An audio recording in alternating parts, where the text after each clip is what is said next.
नमस्कार साथियों। एक बार आप अगर आवाज आ रही है तो बता दीजिए।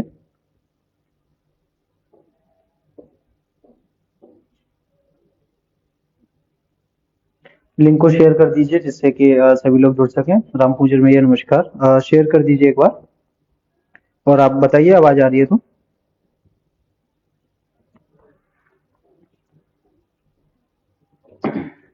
संतोष शर्मा जी, राधे राधे भैया।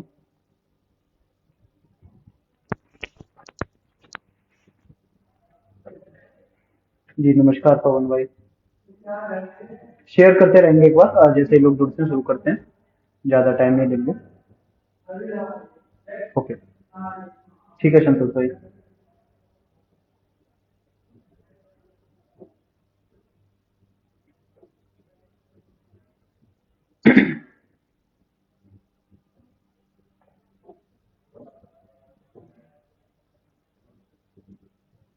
शेयर कर दीजिए, मैं शुरू करता हूँ जब तक आप लोग शेयर करते रहिए।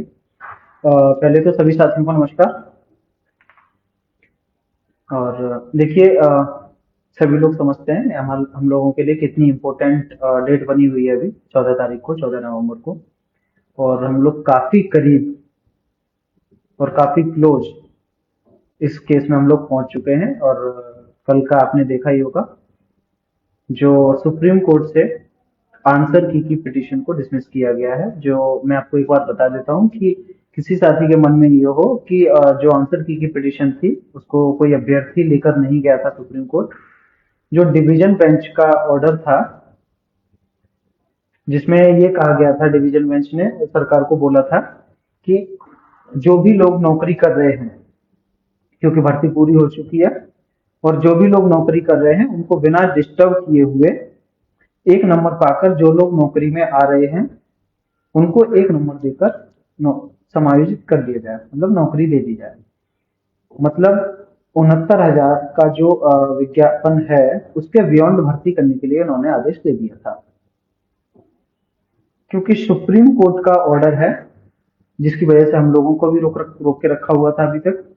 सुप्रीम कोर्ट में यह कहा गया था शुभम पांडे की याचिका में कि 69,000 व्यक्ति को 69,000 के बियॉन्ड में नहीं कर सकते, जितने का विज्ञापन निकाला गया है उतने ही की भर्ती की जाए। उसके अगेंस्ट में ये डिवीजन बेंच का ऑर्डर था, जिसको सरकार ने चैलेंज किया था सुप्रीम कोर्ट में एसएलपी के थ्रू। सरकार का वहां पे ये कहना था कि जो डिवीजन बेंच ने ऑर्डर किया है वो सुप्रीम कोर्ट के ऑर्डर को बाध्य करता है। और जो पद उन्होंने जोड़ने के लिए बोला है, हमारे पास अभी 69,000 पूरी भर चुके हैं, हमारे पास कोई पद खाली नहीं है, तो हमारे पास पदों की को हम कहाँ से लेके आए, इसलिए हम लोग इसको नहीं कर सकते हैं, इसलिए इसको रोका जाए। तो सुप्रीम कोर्ट ने कई सारी सुनवाई होने के बाद ये बोला है कि हम आपकी पिटीशन को डिसमिस करते हैं। जो भी बच्चे हैं उनका फ्यूचर इसी में है कि आप उन्हें नौकरी दें। कहने का मतलब ओवरऑल यही है, जो मतलब डिवीजन बेंच का ऑर्डर था उसको बहाल किया गया है। तो उन लोगों को नौकरी अगर सरकार देने जा रही है, या सुप्रीम कोर्ट का जो डिसमिसल ऑर्डर आएगा उसके अकॉर्डिंग 69,000 का जो शिवम पांडे वाला सुप्रीम कोर्ट का ऑर्डर था उसको एक तरीके से ब्रेक हो जाएगा, 69,000 के ऊपर भर्ती हो जाएगी। अच्छा, सरकार से बार बार नंबर पूछा जा रहा था सुप्रीम कोर्ट में कि कितने याची हैं, कितने याची हैं जो नौकरी पाएंगे, जो नौकरी पाएंगे। 2-3 बार ये बात पूछी गई थी सुप्रीम कोर्ट में, 2-3 बार गवर्नमेंट ने डेटा दिया था, और दोनों तीनों बार वो डेटा फेक था। फेक इसलिए था कि पहली बार वहां पे दिया गया 5400 का डेटा था, दूसरी बार जो डेटा दिया गया वो अलग डेटा था, और जो तीसरी बार डेटा दिया गया वो कुछ अलग डेटा था, 3307 का डेटा था। मतलब हर बार अलग अलग डेटा दिया गया। उसके पीछे इंटेंशन यही था कि सुप्रीम कोर्ट ऐसा कोई ऑर्डर ना करे जिससे जिसमें ये लिखा हो कि इतनी सीटें बढ़ाकर आंसर की को समेट दिया जाए। अगर ऐसा ऑर्डर कर देता तो वो ऑर्डर सिर्फ और सिर्फ आंसर की के लिए लागू हो जाता। इसलिए सरकार बार बार अलग अलग डेटा दे रही थी, जिससे कि एक जनरल ऑर्डर हो सके। जनरल ऑर्डर करवाने के लिए सुप्रीम कोर्ट में सरकार इस तरीके के डेटा दे रही थी, और वहां पे डिसमिसल के बावजूद सरकार जीत गई। आप इस चीज को इस तरीके से सोच सकते हैं, कुछ अभ्यर्थी कल कह रहे थे कि अभ्यर्थियों की जीत हुई, सरकार की हार हुई, ऐसा कुछ भी नहीं है। उसको इस नजर से ना देखकर इस नजर से देखिए, गवर्नमेंट डिसमिस करा के भी केस को जीत गई, क्योंकि सरकार चाह ही यही रही थी कि एक जनरल ऑर्डर हो जिसमें कोई नंबर ना बताया जाए और 69 का वेरिएंट टूटे, और उसी तरीके से हुआ है। ऑर्डर आने दीजिए। ऑर्डर का लिए ऐसा है, वो डिसमिसल का स्टेटस शो करने लगा है सुप्रीम कोर्ट की वेबसाइट पर। तो ऑर्डर भी वही उसी तरीके का आएगा, तो उसमें ज्यादा परेशान होने की आवश्यकता नहीं है। अब देखिए हमारे लिए क्या संभावनाएं बनती हैं। हमारे लिए तीन संभावनाएं बनती हैं।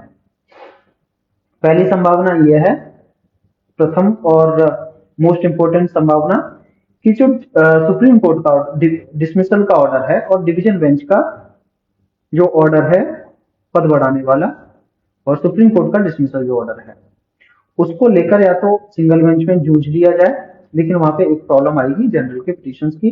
लेकिन यहाँ तक उम्मीद है कि अभी सुनवाई आगे बढ़ चुकी है, इसलिए जनरल के जो पिटिशंस है उन पर कुछ कोई खास एक्शन नहीं लिया जाएगा, क्योंकि जो एक्शन लेना होता है जज साहब को वो इनिशियल स्टेज पे ले लेते हैं। इनिशियल स्टेज से केस आगे बढ़ जाता है तो एकदम इंस्टेंट कोई डिसीजन नहीं लिया जाता है, या तो उसको फाइनल किया जाता है, यही होता है। तो हमारे पास एक पहला ऑप्शन ये है कि 14 नवंबर को पूरे तरीके से हाईकोर्ट में जूझ लिया जाए, अपनी नौकरी के लिए, इंटरिम रिलीफ के लिए ऑर्डर जैसे ही आएगा उसको दिखाकर। उसके लिए हमारे पास वकीलों की पावर होनी चाहिए। हमारे पास एक वकील जितने ज्यादा से ज्यादा हो वो हमारे पास होने चाहिए, क्योंकि उसी के हिसाब से हम जुड़ सकते हैं।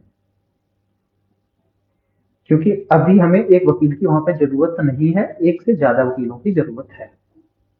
जिस तरीके से जनरल के वकील जो आते हैं वो 4 से 5 की संख्या में आते हैं, वो एक साथ एक सुर में बोलते हैं वो लोग, उसी तरीके से अगली डेट पर हम लोगों को भी उसी तरीके की जरूरत है। अगर यहाँ पे एकदम हम लोग अटैक करेंगे, अटैकिंग मोड में आएंगे, और ईश्वर ने चाहा तो शायद आपके लिए कुछ अच्छा हो जाए। हम लोग इस तरीके की स्ट्रेटजी के साथ आ सकते हैं, या फिर कुछ और चीजें हैं जो नहीं शेयर की जा सकती, लेकिन पहला ऑप्शन हमारे पास ये है। धर्मेंद्र निषाद जी, कब तक आ सकता है? देखिए ऑर्डर सुप्रीम कोर्ट का आए, आपकी डेट की सुनवाई होने तक या ना आए, कोई फर्क नहीं पड़ता उससे। फर्क इसलिए नहीं पड़ता क्योंकि हमारे पास स्पेशल अपील है जो सरकार लेकर सुप्रीम कोर्ट में गई थी। डिवीजन बेंच का आपके पास ऑर्डर है, और उसका जो सुप्रीम कोर्ट का केस का स्टेटस है वो डिसमिसल का शो कर रहा है। इसलिए ऑर्डर आता है या नहीं आता उससे कोई ज्यादा फर्क नहीं पड़ता। ठीक है। दूसरा ऑप्शन हमारे पास ये है कि जो हम लोग भारती पटेल को सिंगल बेंच वाले ऑर्डर को डिवीजन बेंच में लेके गए थे, डिवीजन बेंच में फिर से शिवम पांडे का हवाला देकर ये बोल दिया गया कि 69 पूरी हो चुकी है, एक पद पे दो लोग काम नहीं कर सकते, या फिर 69 के बियॉन्ड में आप भर्ती नहीं कर सकते। उसको मॉडिफाई करवाया जा सकता है। सेकंड ऑप्शन ये भी है। तीसरा ऑप्शन हमारे पास ये भी है कि उस ऑर्डर को दिखाकर आप सुप्रीम कोर्ट में जाकर भारती पटेल को खत्म करा सकते हैं।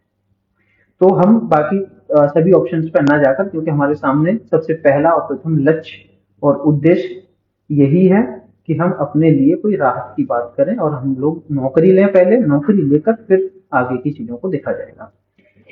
तो अभी सबसे ज्यादा जरूरत हमें हाई कोर्ट में ये है कि आपके पास ज्यादा से ज्यादा वकील हों, ज्यादा से ज्यादा वकील एक ही सुर में बोले, क्योंकि हमारे पास बहुत अच्छा मौका है अभी। बाकी देखते हैं क्या हो सकता है, वो तो देखो भविष्य के हाथ गर्त में है, कोई नहीं बता सकता, लेकिन कोशिश आप कर सकते हैं। कोशिश इतनी बेहतरीन होनी चाहिए कि उसका कोई रिजल्ट आपको दिखे। मिलेगा नहीं मिलेगा, रिजल्ट क्या रहेगा वो मैं नहीं कह सकता हूं, लेकिन आपकी कोशिश में किसी तरह की कोई कमी नहीं होनी चाहिए। ठीक है। ये तो हो गया। अभी अभी हम लोग जो सिंगल बेंच में 14 तारीख को जो हम लोग आने वाले हैं उसमें हमने कुछ चेंजेस किया है इस बार। सिचुएशन को देखते हुए उसी तरीके से हम लोग सिंगल बेंच में 14 तारीख को लड़ेंगे, और पूरी दमदारी के साथ जितना हम लोग कर सकते हैं उतनी दमदारी के साथ हम लोग जूझेंगे। निसंदेह इसमें सभी की नौकरी का सवाल है, सभी के करियर का सवाल है।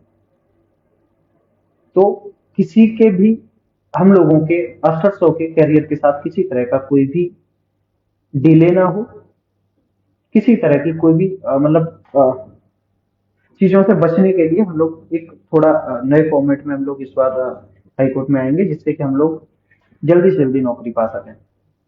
क्योंकि हम लोग पिछले 2 साल से लगातार जूझ रहे हैं इन सब चीजों से, और 2 साल से हम लोग भटक रहे हैं। ठीक है। इसके लिए हमारे पास अभी मैंने आपको पहले भी बताया, हमारे पास सबसे ज्यादा जरूरी है कि आपके पास अभी करंट में, जिस तरीके से जनरल के पास ज्यादा से ज्यादा वकील हैं, आपके पास भी वकील होने की आवश्यकता है। और जो हमारे सहयोगी हैं, जो एलपी मिश्रा को लीड डील कर रहे हैं या फिर उन्हें ब्रीफ कर रहे हैं, उनसे भी इस बार मैं अनुरोध करूंगा कि एलपी मिश्रा साहब को इस बार बुलवाएं और नौकरी के लिए डिमांड करें, या फिर जिस तरीके से वो कर सकते हैं करें। एलपी मिश्रा साहब बोलेंगे तो हमारे फेवर में ही बोलेंगे, इतना मैं जानता हूँ। अगर आप नहीं बोलते हैं तो फिर से आप अश्वत्थ के साथ धोखा कर रहे हैं। लेकिन अब वो बोलते हैं या नहीं बोलते हैं वो हमारा प्रॉब्लम नहीं है। हमारी अपनी तैयारी आयोग टीम की जो है, हम पूरी उस दमदारी के साथ हम उतरेंगे। ये हमारे लिए एडिशनल होगा कि अगर आपके वकील भी बोलते हैं तो, लेकिन हमारी अपनी कुटाई कटाई किसी तरह की नहीं रहेगी। आप लोग जितने भी साथी असरसों में हम लोगों को सहयोग कर रहे हैं, आपकी टीम को सहयोग कर रहे हैं, उसमें मेरी टीम का आप लोगों से वादा है, और ये मैं दावा भी करता हूं कि एक एक पैसा आप लोगों के ही हित में लगाया जाएगा। एक भी पैसा इधर उधर बिल्कुल भी नहीं किया जाएगा। ये मेरा आप लोगों से वादा है, और आप पिछले डेटों से देख भी रहे होंगे, पारदर्शिता इसी तरीके थ्रू आउट दी जाएगी आपको। एक एक पैसा, क्योंकि ये मेरे भी करियर का सवाल है, टीम के सभी सदस्यों के करियर का सवाल है, और अपने करियर के साथ जो खेले वो खुद का अपने आप का गद्दार होता है। जो अपने करियर के साथ खेल सकता है वो कुछ भी, उससे बेकार इंसान इस दुनिया में नहीं हो सकता।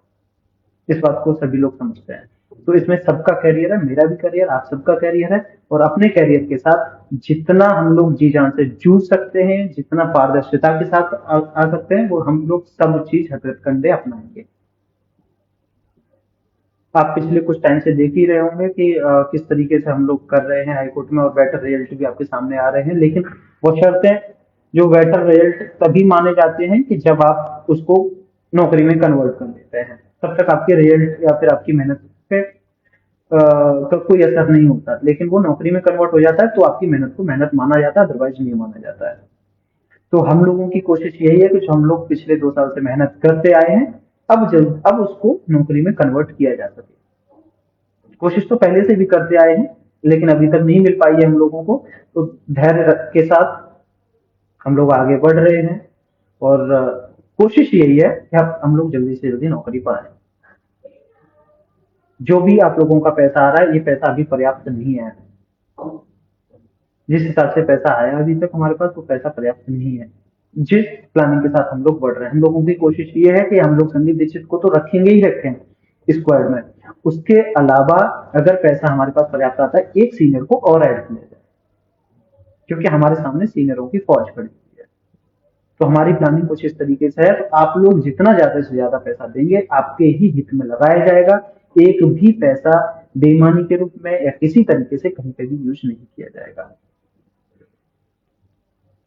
उसके बाद अगर मैं बात करूं, अपना केस तो सुप्रीम कोर्ट तक तो नहीं जाएगा। देखिए चांदनी जायसवाल जी, मैं आपको बताऊं, सुप्रीम कोर्ट तक देखिए, अगर उनको निकाला जाता है या किसी तरह की कोई लिस्ट से छेड़छाड़ होती है तो सुप्रीम कोर्ट जाना तय है, उसको कोई नहीं रोक सकता। या फिर सुप्रीम अगर छेड़छाड़ नहीं की जाती है तो बिना छेड़छाड़ की आपको नौकरी दे दी जाती है, तो भी जो लोग 13 156 को लीड कर रहे हैं, लोग उड़ंग वाले, वो लोग लेके जाएंगे। तो वो जाना तो तय है, उसको कोई नहीं रोक सकता, जहां तक लगता है। ठीक है। लेकिन हम लोग नौकरी लेकर जाते हैं तो हमारे लिए बेनिफिशियल होगा, और हमारी यही कोशिश है कि हम लोग कहीं पे भी अगली बेंच में जाएं, वो यहाँ से नौकरी लेकर तब जाए, बिना नौकरी के नहीं जाए। नौकरी हमें मिल जाएगी, यहाँ पे आपका लोकस मजबूत हो जाएगा, और हम पूरी दमदारी के साथ, हमारे पास पैसा भी आने लगेगा तो खर्च करने में भी मजा आएगा। अभी तक हम लोग सभी साथी जो भी पैसे देते हैं, बड़ा परेशानियों में दे रहे हैं, और और एक एक पैसा जुटाने में बहुत दिक्कत होती है। तो इन परेशानियों को भी हम लोग आगे दूर कर सकते हैं अगर हम लोग यहाँ से नौकरी लेके जाते हैं तो। और कोशिश और उम्मीद मतलब पूरे तरीके से हमने झोंक दी है, यहाँ से नौकरी लेकर जाए। क्योंकि मैं कभी नहीं चाहता हूं मेरे किसी भी एक भी साथी का एक भी पैसा बेकार जाए, वेस्ट जाए, या फिर कोई किसी तरह की किसी अय्यासी में इसको यूज करे। एक एक पैसे का हिसाब आप लोगों के सामने रोजाना डाला जा रहा है, सोशल मीडिया पे शेयर किया जा रहा है, स्लिप भी शेयर किए जा रहे हैं। जितना हो सकता है पारदर्शिता दिखाई जाएगी। देखिए, पूरे केस में आप अगर घर पे भी शादी करते हैं, आपके घर पे किसी बहन या भाई की किसी की भी शादी होती है, या किसी भी मेल फीमेल की होती है, तो बहुत पैसा ऐसा होता है जिसका आप हिसाब नहीं दे सकते। इसी तरीके से यहाँ जो केस में पैसा खर्चा किया जा रहा है, हो सकता है 50,000 1 लाख रुपए इधर उधर हो जाए इन द सेंस कि उसका हिसाब हम लोग पूरे तरीके से ना दे पाए, या फिर मतलब ये चीजें हो सकती है। लेकिन एक एक पैसा जो भी, जैसे हम लोग ऑटो में गए, 100 रुपए खर्चा किया, नहीं लिख पाए, नहीं याद रहा वो, तो इस तरह के खर्चे हो सकते हैं। अदरवाइज एक, लेकिन इस चीज की आपको श्योरिटी दे सकता हूँ, इस चीज का मैं आपके साथ वादा करता हूं कि एक सिंगल पैनी आपका किसी भी पर्सनल यूज में या कहीं पे नहीं किया जाएगा। बिल्कुल भी एक एक रुपया आपके ही हित के लिए लगाया जाएगा, आपके करियर के लिए लगाया जाएगा। जो भी पैसा आप लोग दे रहे हैं, आपके हितों को ध्यान में रखते हुए एक एक पैसे को उसी तरीके से यूज किया जा रहा है। जहां पे हम लोग 100 रुपए करने की जरूरत होती है, वहां पे भी हम जहां बचा सकते हैं वहां बचाने की कोशिश करते हैं। लेकिन जहां पे अगर काम निकालना होता है, 100 की जगह पे 110 देना पड़ता है, तो देते हैं। लेकिन वो सभी के हितों के लिए ही है। उसमें हम लोग समझौता, हितों के साथ कोई किसी तरह का कोई समझौता नहीं करते हैं, और उसके रिजल्ट आपके सामने भी आते हैं। और इसी तरीके से हम लोगों ने आगे भी 14 तारीख के लिए कुछ स्ट्रेटेजीज बना के रखी हुई है। उसी के हिसाब से हम लोग 14 तारीख को कोर्ट में उतर रहे हैं। और आप लोगों से भी उम्मीद इसी तरह की करता हूं कि जो मैं आपको बात बता रहा हूँ, 69,000 के फेवर में, 69,000 के फेवर में, और 6800 के करियर के लिए। 6800 का करियर हमारे लिए सबसे ज्यादा महत्वपूर्ण है। मेरे लिए भी, आपके लिए, सबके लिए वो सबसे ज्यादा महत्वपूर्ण। हम लोग सबसे ज्यादा अभी जूझ रहे हैं तो इन्हीं सब चीजों से जूझ रहे हैं। क्योंकि 5 जनवरी 2022 को हमारी लिस्ट आई थी। हमारे कई सारे रिलेटिव्स को इस बात का पता चल गया था, कई सारे जानने वालों को, पड़ोसियों को पता चल गया था। आज की डेट में हम लोग उनका सामना करने से घबराते हैं, या फिर मुंह छुपाते हैं, कुछ भी कह लीजिए, क्योंकि लोग टोक देते हैं। बहुत उस चीज को टाइम हो चुका है। तो अभी हम लोग कोशिश यही कर रहे हैं कि वो सब चीजें अब दौर खत्म हो, और 14 तारीख को हम लोग जितना मजबूती से उतर सकते हैं उतरे। सभी चीजें डिपेंड करती हैं कि हमारे पास पैसा कितना है, और किसी चीज का मतलब अभाव ना हो। सबसे मेन चीज यहाँ पे पैसा ही है और कुछ भी नहीं है। क्योंकि हमारा केस फाइनल पड़ाव पे चल रहा है, और फाइनल पड़ाव पे सबसे ज्यादा पैसे की जरूरत होती है। क्योंकि अंतिम दौर में आपके पास जितने ज्यादा से ज्यादा अच्छे वकील हो जाएं, ज्यादा से ज्यादा वकील हो जाएं, ज्यादा से ज्यादा आपकी बात मजबूती से रखी जा सके, ये आपके लिए सबसे बेस्ट होता है। आंसर की केस का नंबर क्या है? नंबर तो याद नहीं होगा मनोज जी, सोशल मीडिया पे तो घूम ही रहा है, आप देख लीजिए। जो डिवीजन बेंच का नंबर था वही सुप्रीम कोर्ट का नंबर होता है। कोई एसएलपी चैलेंज की जाती है डिवीजन बेंच की, तो नंबर चेंज नहीं होता है उसका, बस स्टेटस एसएलपी हो जाती है। वो एसएलपी आप देखेंगे सिविल सुप्रीम कोर्ट की वेबसाइट पे, और नंबर वही पुराना वाला डाल लीजिए, डिवीजन बेंच का जो भी था तो आ जाएगा। 9056 ऐसा ही कुछ है शायद, मुझे आइडिया नहीं है। 2022 का देखना। ठीक है। तो कहने का मतलब ये है कि हम लोगों के लिए एक रास्ता ओपन हुआ है सुप्रीम कोर्ट से। उस वो एक हमारे लिए मौका समझ लीजिए, चाहे रास्ता समझ लीजिए। उस मौके पर छक्का मारने का या चौका मारने का काम समय आ गया है, और हम लोगों को बखूबी तरीके से उसका फायदा उठाना चाहिए, और उसको अपनी नौकरी में कन्वर्ट करने के लिए हम पूरी तरीके से पूरी ताकत झोंक देंगे इस बार।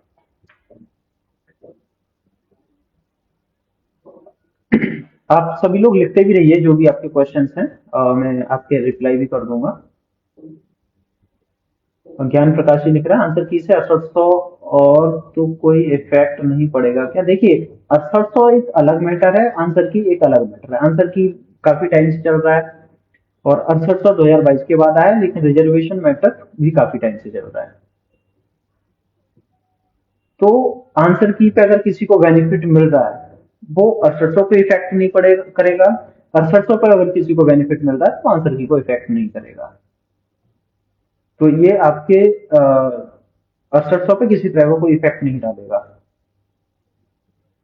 बशर्ते नहीं, बल्कि आप इसको एक अवसर के रूप में देख सकते हैं, एक अपने बेनिफिट के रूप में दे सकते हैं, क्योंकि जो 69,000 के बियॉन्ड आप भर्ती नहीं कर सकते हैं वो एक तरीके से बैरियर टूटा है। अब वो पर्टिकुलर उस केस में समझ लीजिए आप या फिर कैसे भी समझ लीजिए, लेकिन 69,000 का बैरियर टूटा है। ये हमारे लिए बहुत बड़ी बात है।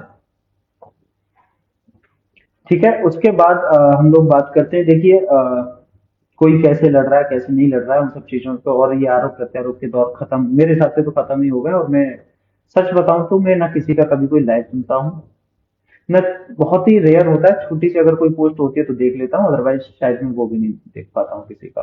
तो कौन मेरे बारे में क्या कह रहा है या फिर किसके बारे में कौन क्या कह रहा है, मैं उन सब चीजों को नहीं देख पाता हूँ। अगर कोई गाली भी दे रहा है तो शायद मैं नहीं देख पाता हूँ, क्योंकि दिन भर में जो वकील आपके लिए काम कर रहे हैं आपके लिए लड़ रहे हैं उनसे कहीं ज्यादा जिम्मेदारी हमारी अपनी बन जाती है उस केस को लड़ने के लिए।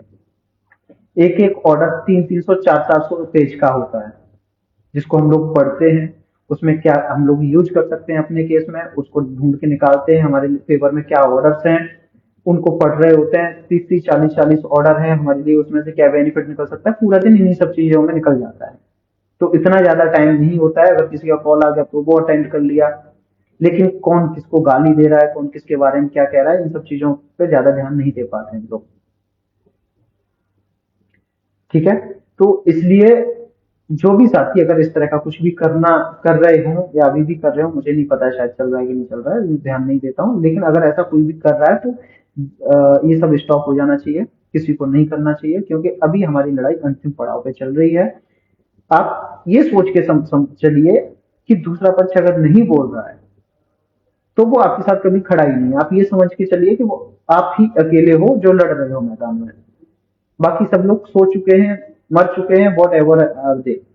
लेकिन आप सिर्फ इतना सोचिए कि अभी हम सिर्फ अकेले खुद खड़े हैं और खुद की लड़ाई हम लोग खुद लड़ रहे हैं। इस चीज को सोच के चलेंगे तो आपको किसी सामने वाले की शायद बुराई नजर ना आए, या फिर जो बुराइयां हैं वो खुद में शर्मिंदा होकर कुछ अच्छी मेहनत करे। ठीक है, प्रदीप भाई आपके हिसाब से कट ऑफ क्या हो सकती है? देखिए अभी कट ऑफ डिक्लेयर नहीं किया है, क्योंकि आंसर की का जो ऑर्डर आया था वो थर्ड काउंसलिंग होने के बाद आया था, तो अभी तक शायद जो मुझे लग रहा है जो डेटा सुप्रीम कोर्ट में दिया गया है उसके अनुसार थर्ड काउंसलिंग की कट ऑफ को ही इन्होंने कट ऑफ माना है अभी तक। ठीक है, भारती पटेल की याचिका डिसमिस हो गई? नहीं भैया, अभी भारती पटेल की याचिका डिसमिस नहीं हुई है, उसी के लिए आपको जूझना पड़ेगा। अब पूरी ताकत के साथ आपको जूझना पड़ेगा, क्योंकि आपको एक रास्ता दिखाई दे रहा है। ठीक है, कब तक फाइनल होगा सर तो ये तो मैं भी नहीं जानता हूँ भैया, लेकिन फाइनल पड़ाव पे चल रहा है। उम्मीद है कि जो हफ्ता आने वाला है वही निर्णायक हो जाए, इसी हिसाब से हम लोग लड़ेंगे। लेकिन कब होगा क्या होगा और ये तो जज साहब खुद अभी भी नहीं जानते होंगे, वो भी तो मैं क्या जानूंगा। लेकिन हाँ ये है कि जो भी होगा होगा हमेशा 6800 के फेवर में ही, 6800 के अगेंस्ट में कुछ नहीं हो सकता, ये मैं जानता हूँ। ठीक है, उसके बाद अगर मैं बात करता हूँ कि देखिए जो भी आप जैसे कि अभी मेरे पास कई लोगों का फोन है, देखिए सबसे ज्यादा जिम्मेदारी तब बन जाती है हम लोगों की। अभी मेरे पास फोन आया था तो एक भैया थे हमारे, तो वो बोल रहे थे कि जो मतलब हमारे एकदम धुर विरोधी रहे हैं, आयोग टीम के धुर विरोधी रहे हैं, वो फोन करके पूछ रहे हैं किसी को कि प्रदीप का इसमें आंसर की में तो नहीं हो रहा है, अगर अब उसका हो गया तो हम लोग कहीं के नहीं बचेंगे। जब हमारे कटाक्ष करने वाले साथी हमारा विरोध करने वाले साथी जब इस तरह की बातें बोलने लगते हैं कि प्रदीप का इसमें आंसर की में तो नहीं हो रहा है, अगर उसका हो गया तो हम लोग 6800 को आगे कैसे प्रोसीड कर पाएंगे, जब इस तरह के साथी हमारा इस तरह की बातें बोलने लगते हैं, तो जिम्मेदारियां और ज्यादा बढ़ जाती हैं। तब और ज्यादा जिम्मेदारियां हमारी बढ़ जाती हैं, और ज्यादा ऊर्जा के साथ हम लोगों को काम करने का मौका मिलता है। मैं यहाँ पे इस चीज को भी स्पष्ट कर देता हूँ कि मेरा आंसर की में नहीं होता है। मेरा कट ऑफ 66.27 है, और जिस क्वेश्चन की बात की गई है उस पर मुझे ऑलरेडी नंबर मिला हुआ है, तो मेरा नहीं होता उसमें। ठीक है, तो आप लोग इस चीज से निश्चिंत रहिए। मैं उस दिन भी आरक्षण वाले मुद्दे के लिए लड़ रहा था जिस दिन सब लोग थर्ड काउंसलिंग के लिए इतनी इससे भी कम कट ऑफ लेके लड़ रहे थे। मैं उस दिन भी इसी मुद्दे के लिए लड़ रहा था, तो मेरे लिए सिर्फ और सिर्फ यही एक मुद्दा है, इसके अलावा कोई मुद्दा नहीं है। तो इस चीज के लिए आप निश्चिंत हो जाइए।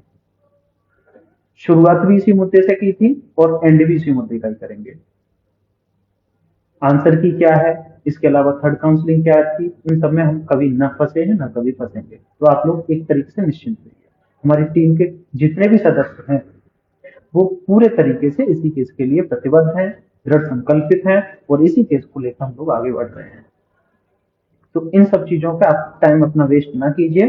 अपना जो भी टाइम है वो इस चीज में वेस्ट कीजिए कि आप ज्यादा से ज्यादा वकील कैसे ला सकते हैं, और ज्यादा से ज्यादा वकील आपके होने का क्या फायदा है। इस सब चीजों पे सभी लोग अपना टाइम लगाएं तो सबके लिए बेहतर होगा। ठीक है, और देखिए सब लोग बेहतर कर रहे हैं। जो भी साथी सहयोग कर रहे हैं उन सभी साथियों की जिम्मेदारी बन जाती है कि अगले 10 लोगों से कम कॉल करके सहयोग करवाएं। सारा जितना भी हिसाब आ रहा है वो आप जो भी पैसा आ रहा है वो आपके साथ स्क्रीनशॉट शेयर किए जा रहे हैं लगातार। आप अपनी जिम्मेदारी पे कराएं या फिर कैसे भी कराएं, टीम पे भरोसा करते हुए कराएं, लेकिन कराएं। क्योंकि यहाँ पर सबसे ज्यादा जिम्मेदारी यही बन जाती है कि आप आर्थिक रूप से किसी तरीके से कमजोर ना पड़े। केस में कमजोर हम नहीं पड़ने देंगे, ये हमारी जिम्मेदारी है। तो जो भी साथी सहयोग कर रहे हैं वो अगले 10 लोगों से सहयोग कराएं, उनको कॉल करें, पर्सनली कॉल करें, जैसे कर सकते हैं लग जाए इसमें सभी साथी। ये जिम्मेदारी जितनी मेरी है, जितनी आयोग टीम के सदस्यों की है, उतनी ही जिम्मेदारी सभी 6800 चयनित साथियों की है। अपनी अपनी जिम्मेदारी को सभी लोग पूरे तरीके से निभाएं, और अपनी जिम्मेदारियों में देखिए, कोई भी अपनी जिम्मेदारियों से यहाँ से भागता है, अपने करियर के साथ खिलवाड़ करता है, तो मुझे नहीं लगता कि ये अच्छा अपने करियर के साथ कोई भी कर रहा है। ईमानदारी के साथ कोई काम कर रहा है आपके साथ, तो उसका साथ देना सबकी जिम्मेदारी बनती है। टीम के किसी भी सदस्य को कभी भी आप कॉल करें, अगर किसी तरह की कोई भी आपके मन में दुविधा हो, किसी तरह का कुछ भी क्वेश्चन हो केस से रिलेटेड, कभी भी कॉल करें। किसी तरह की हर तरीके की आपको जानकारी दी जाएगी, और किसी तरह का कोई भी हिसाब चाहिए तब भी कॉल करें। आपके लिए कभी भी मन में ये नहीं आएगा कि आप मुझे कॉल न करें, या फिर मतलब फालतू में कोई आपको रिप्लाई नहीं किया जाएगा। लेकिन सभी साथियों से अनुरोध है, आप जिस तरीके से कर रहे हैं उसी तरीके से बातों का भी ध्यान रखते हुए, अपने भाई का ध्यान में रखते हुए आप लोग उसी तरीके से, आप भी उसी तरीके से केस में जुट जाएं जैसे बाकी के साथी जुटे हुए हैं। ये सभी की जिम्मेदारी है। अभी जितने भी साथी हैं कमेंट के माध्यम से बता दें, और अगर किसी को कोई सवाल हो, जहां तक है मैं सवालों के जवाब देते आ रहा हूँ। भाई सरकार को भी साथ देकर अंतरिम राहत की बात की जाए, सुप्रीम कोर्ट ऑर्डर को दिखाकर। राहुल सिंह जी लिख रहे हैं, आप परेशान नहीं हुए, ये हमारी जिम्मेदारी है और हमने किस तरीके से डील करना है। कुछ चीजें होती हैं सोशल मीडिया पर नहीं रखी जा सकती, आप इस चीज को भी समझिए। कर देख करके आ जाते हैं कुछ काम, लेकिन सोशल मीडिया पर नहीं दिखाए जाते हैं। उस दिन सुदीप क्या नाम उनका, सरकार के जो वकील हैं, उस दिन हमारे फेवर में बोल रहे थे, वो आप सभी ने देखा ही होगा। तो कुछ चीजें होती हैं जो सोशल मीडिया पर नहीं लाई जाए तो ज्यादा अच्छा है। सरकार आपके साथ खड़ी थी, 6800 के लिए खड़ी है, जहां निकालने की बात आ जाती है पीछे हट जाती है, बस इसको समझ के चलिए आप। ठीक है। दीपक राजा लिख रहे हैं, जी भैया 6800 को कोई दिक्कत तो नहीं, किसी तरह की कोई दिक्कत नहीं है। अब ये सब फालतू के सवाल है, आप इन सब चीजों में ना फंसिए। 6800 के लिए दिक्कत होती तो ये लिस्ट ही नहीं निकलती, आप इस चीज को समझिए। अगर आंसर की पे गवर्नमेंट पुरानी कट ऑफ मानेगी तो हमारी लिस्ट पर सवाल उठ सकता है। गायत्री रोहित मौर्य जी लिख रहे हैं, देखिए आपकी लिस्ट पे सवाल तो एक लोग नहीं उठा रहे हैं, पांच पांच लोग उठा रहे हैं, लेकिन कौन सवाल उठा रहा है, गवर्नमेंट क्या कट ऑफ मान के चलेगी क्या नहीं मान के चलेगी, वो आने वाला समय बताएगा। लेकिन जो भी कट ऑफ मान के चलेगी असमर्थों के फेवर में होगा, आप ये इस चीज को मान लीजिए। एक बार ऑर्डर आने दीजिए सुप्रीम कोर्ट का, फिर इन सब चीजों के इन सवालों के जवाब बनते हैं आगे चल के। ठीक है, इसी के साथ मैं अपना लाइव खत्म करता हूँ, लगभग मुझे लग रहा है सभी के आंसर हो गए होंगे। और सभी साथियों से फिर से अनुरोध करता हूँ, जो भी साथी सहयोग कर रहे हैं, ये 1500 का सहयोग ना करिए, कम से कम 2000, 3000 या 4000, 5000 ऐसे सहयोग कीजिए, जिससे कि कम से कम लोगों को हमें कांटेक्ट करना पड़े और ज्यादा से ज्यादा हमारे पास पैसा इकट्ठा हो सके और हम पूरे तरीके से लड़ सके। हमारा फोकस पैसे पर ना होकर केस पर होना चाहिए। आप इतना कर दीजिए जिससे हमें पैसे के लिए बात ना रखनी पड़े, हमें हम अपना केस पे फोकस करें। ठीक है, इसी के साथ मैं सभी लोगों को नमस्कार, और सभी साथी इसी चीज पर फोकस करेंगे। और 14 तारीख को हम लोग उम्मीद कर रहे हैं कि आप इतना सहयोग कर देंगे कि संदीप दीक्षित साहब रहें, उसके साथ साथ कोई एक और ऐड किए जा सकते हैं सीनियर लॉयर। ऐसे हम लोग इस चीज को लेके चल रहे हैं, बाकी देखते हैं आप लोगों की जैसी इच्छा होगी वैसा काम किया जाएगा। ठीक है, सभी साथियों को नमस्कार, जय हिंद, जय भारत।